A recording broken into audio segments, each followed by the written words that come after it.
What's up mga kabante? It's me, Trina Martinez, your PETmalu host. Today, andito po tayo sa PAWS Animal Rehabilitation Center para makaselebrate ng World Animal Day dito sa PAWS. Tara po, pasok tayo. So, ayan po. Papunta po tayo ngayon kay Miss Sharon Yap para explain ang bago po nilang ilulunsad na proyekto, which is COM. Ito po yung office nila. Pasok po tayo. So, pagpasok po niyo po, makikita niyo po may mga pusa talaga po.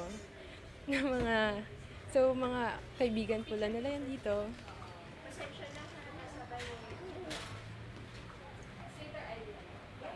Ayan. Ito po yung office ng PAWS.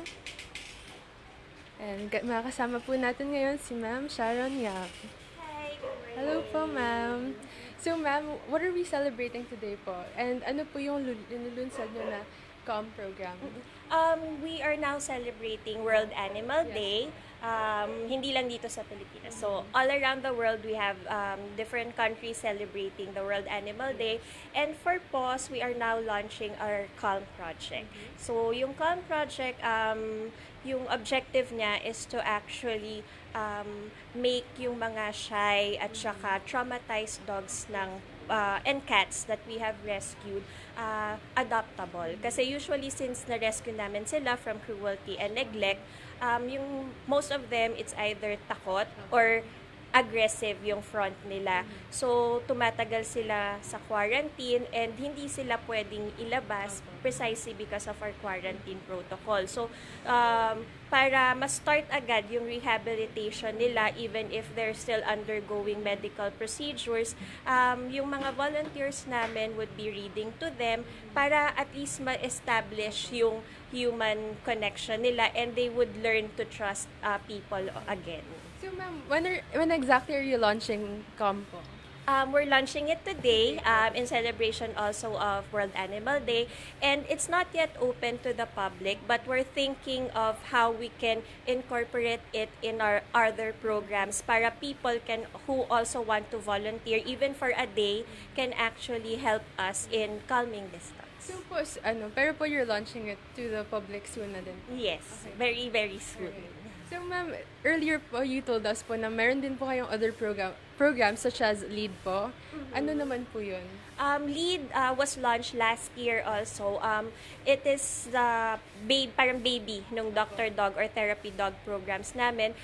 These programs is where the dogs would be going to schools and then yung mga children would be reading to them. Mas nakakagain ng confidence sa mga bata kasi they're not afraid of being corrected, of being judged. So pag tumakas yung confidence nila, so they read and read and read, therefore napapractice sila and makes them better readers as well. So ma'am, yung dinadala niyo po sa school, mga senior dogs ba po ito? They're part of our Dr. Dog programs. They're the therapy dogs.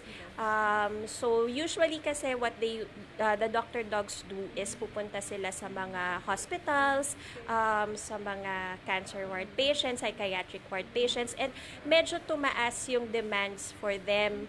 And then even schools are actually requesting pag may exam sila. So PAWS decided na to think of other ways na ibang branding naman because iba yung task talaga ng Dr. Dog. So, we launched the LEAD or the Professor Dogs naman. So ma'am, ito ba po, usually po, paano po sila nag-a-ask po sa inyo? Parang kinakontak lang ba po kayo para po dalhin yung mga Dr. Dog sa mga hospitals po? Paano po yung process niyo? They can directly go to our website to try to schedule kasi medyo hectic din ang mga professor dogs namin. And then they can email us at paws.org.ph. Our website is paws.org.ph or they can contact us sa landline namin. Thank you so much, ma'am. Pwede ba po natin puntahan yung program? Sige, ayan po.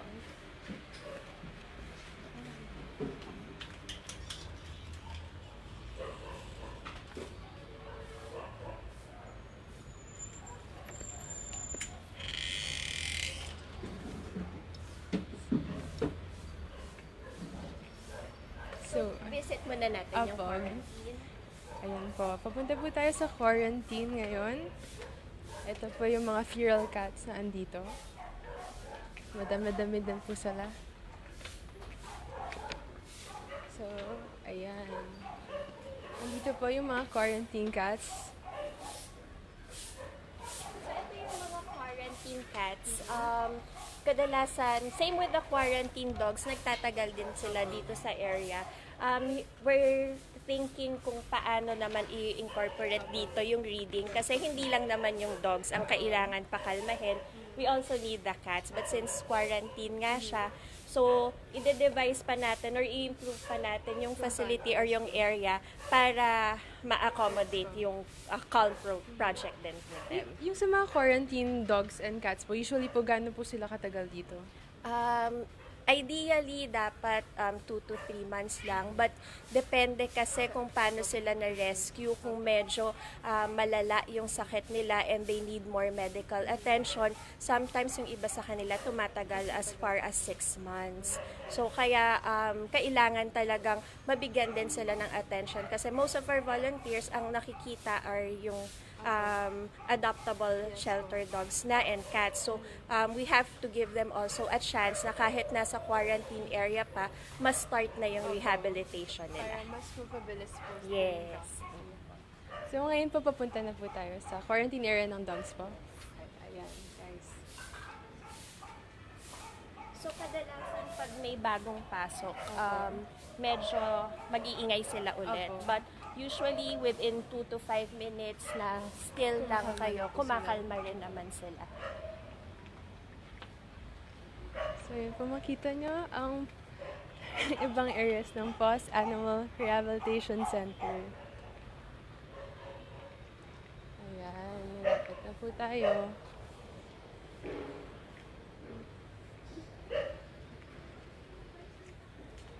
So, ito po yung mga volunteers today po. Yes, we have several volunteers Yes, and po. then we have 2 volunteers coming from Cats and Crumbs.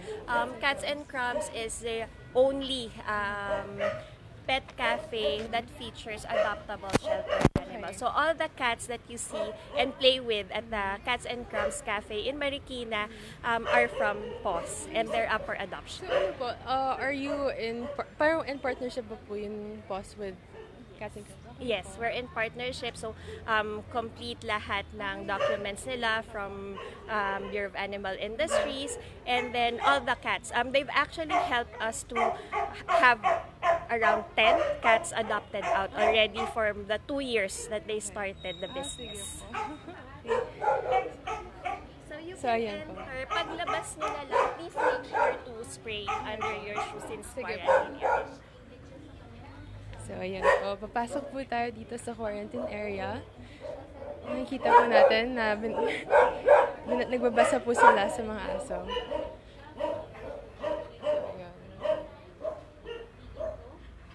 So, yung COM nga daw po ay isang unique project ng PAWS to soothe and allay fears of shelter animals through reading aloud poetry and children's stories to them. This gives their shy and less personable shelter animals opportunities to practice social interactions with the hopes of making them fit for adoption eventually. So, ayan po ang COM, ang Comforting Animals Through Literacy Movement.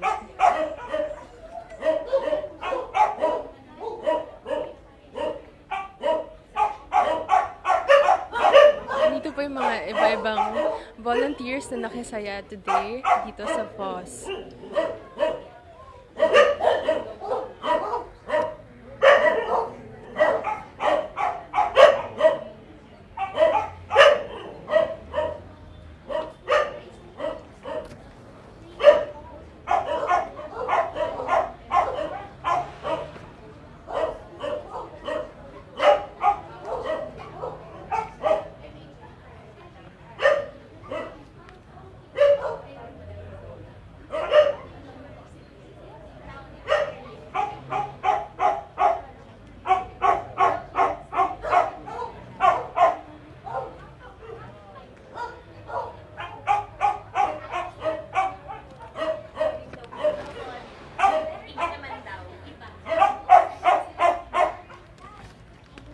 Ngayon po guys, kakausapin po natin si Ma'am Joyce ng Pets and Crumbs Cafe. Hello po, ma'am. Hi! good morning.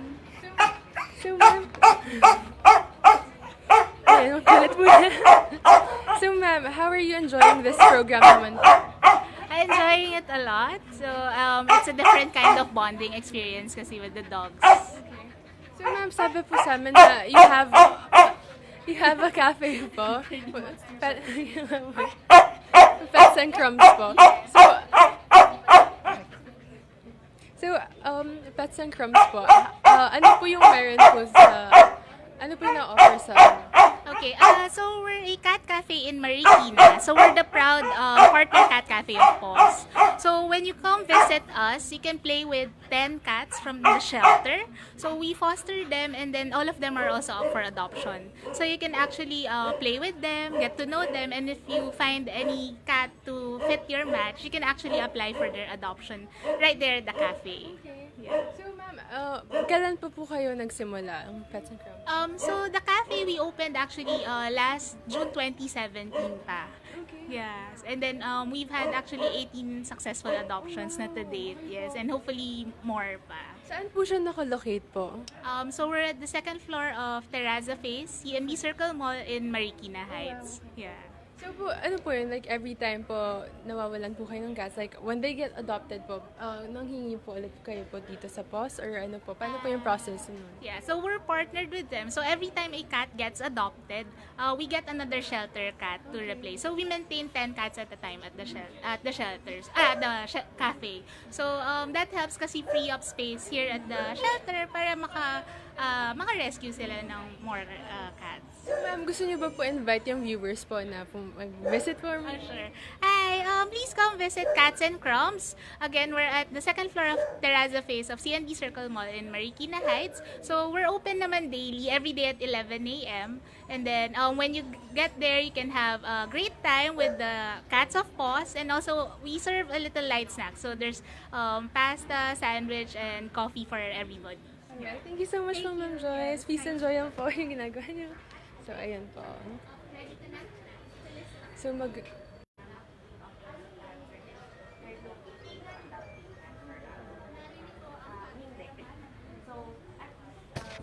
Habang nagre-recuperate or nagre-recover si Panther, familiar na siya with Mai and Bani, who would eventually adopt him out. Ito si Bani. Kasi, so, sabi namin yung Metro, parang I think she has an alpha dog si Douglas. When they visit, dalhin din dito para mag-meet sila. So, hindi naman required that if you have a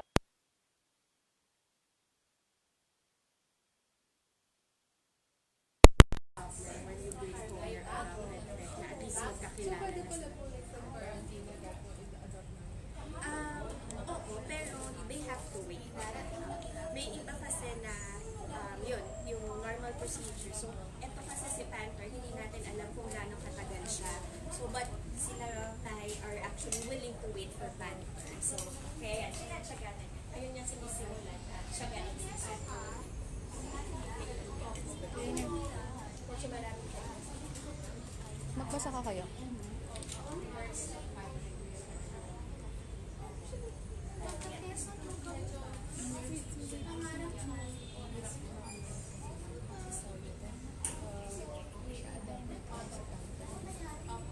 Sino yun nakaba? Parang mas matagal sila compared to dun.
kasama naman po natin si Ma'am Mai and Sir Bunny. Hello po!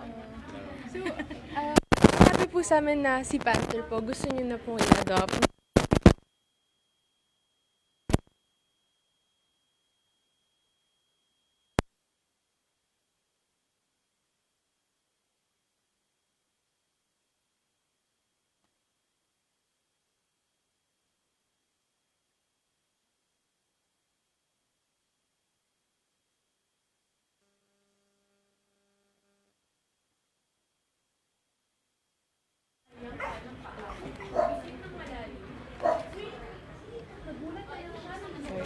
Ano po yung nag-attract sa inyo kay Panther?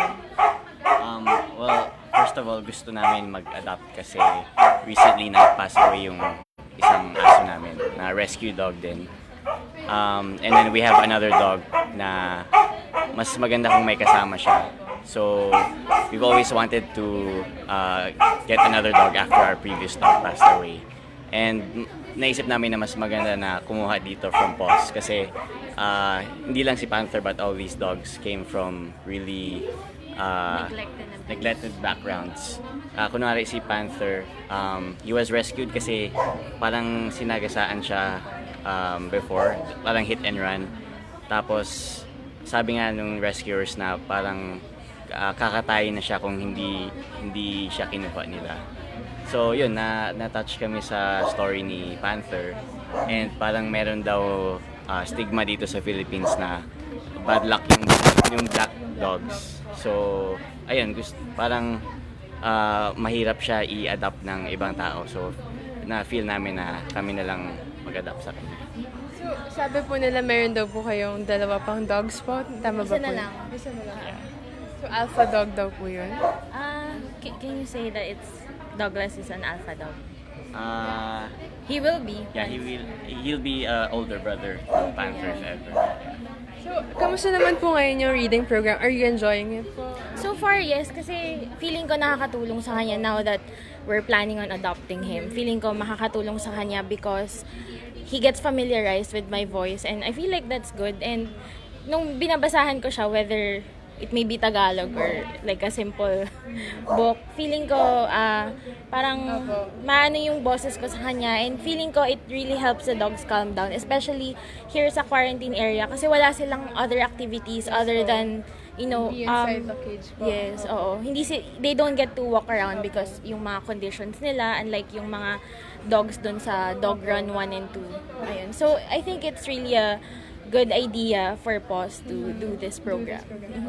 So, gano'n nakatagal po kayo binibisita po si Panther? Actually, this is our second time to visit him.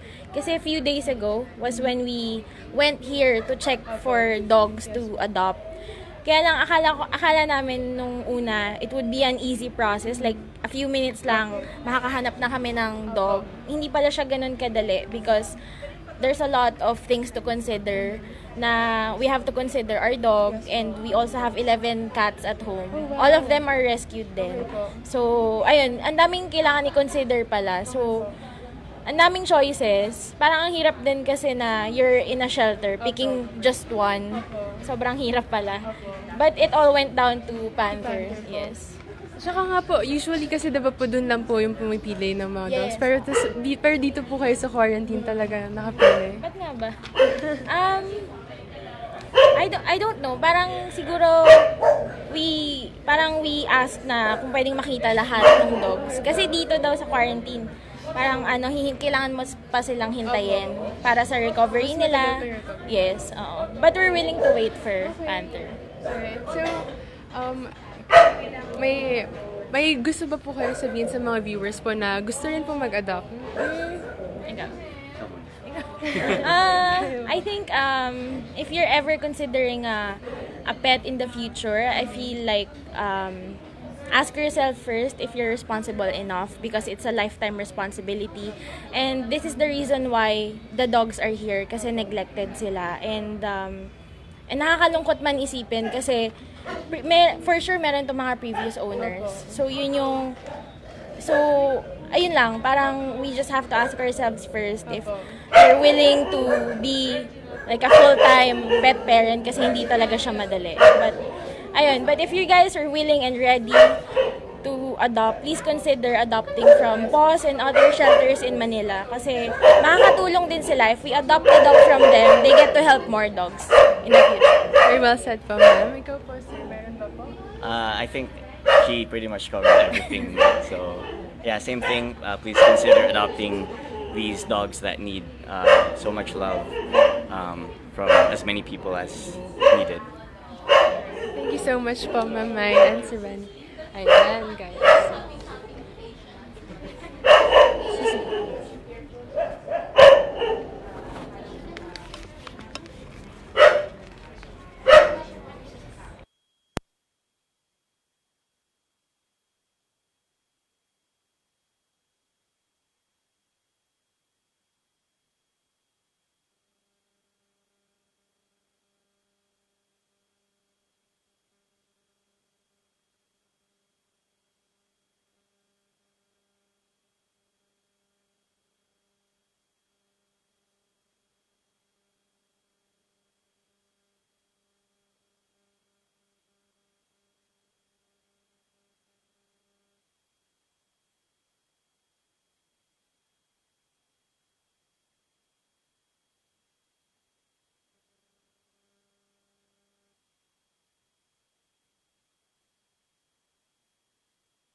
So, ngayon naman po, kasama po natin si Ma'am Fox. Hello po, ma'am.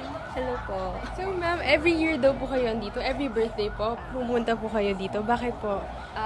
Since 2018, naging involved na ako sa animal welfare advocacy.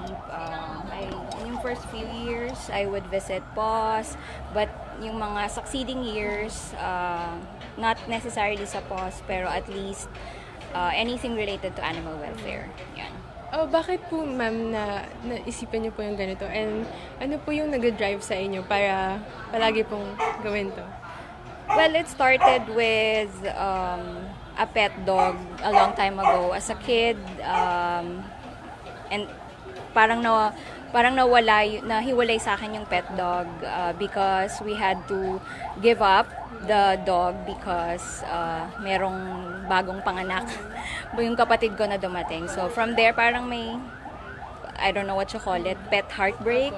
And then eventually, ano na lang sa pets. So, ma'am, nag-adopt na ba po kayo dito sa PAWS? Or, So yes, I have one adopted and one rescued pets. dog po or cat? Cat. Alright. Pero po, ngayon po, are you planning to, kasi po sinabi po nila na mag-aano rin po sila for cats po yung reading program. Gusto niyo din ba po? Okay. As long as may available time yan, why not? So, every when po kayo bumibisita dito sa PAWS? It's been a while, parang 5 years na yata akong hindi nag-visit. Yeah, but yun nga, kasi I'm part of another organization. So, through that org, medyo may mga animal welfare advocacy naman. So, ma'am, kamusta naman po yung reading program ngayon po? Nagustuhan niyo naman po? Oo, medyo parang matatakotin pa si Willow pero I think nagiging comfortable na siya. So, ma'am, may message ba po kayo para sa mga viewers? I guess we just need to be humane, ganon. Get involved in things like this para meron tayong awareness ng lahat. Thank you so much po, ma'am. Sana ma-enjoy niyo po yung reading program. Ayan po.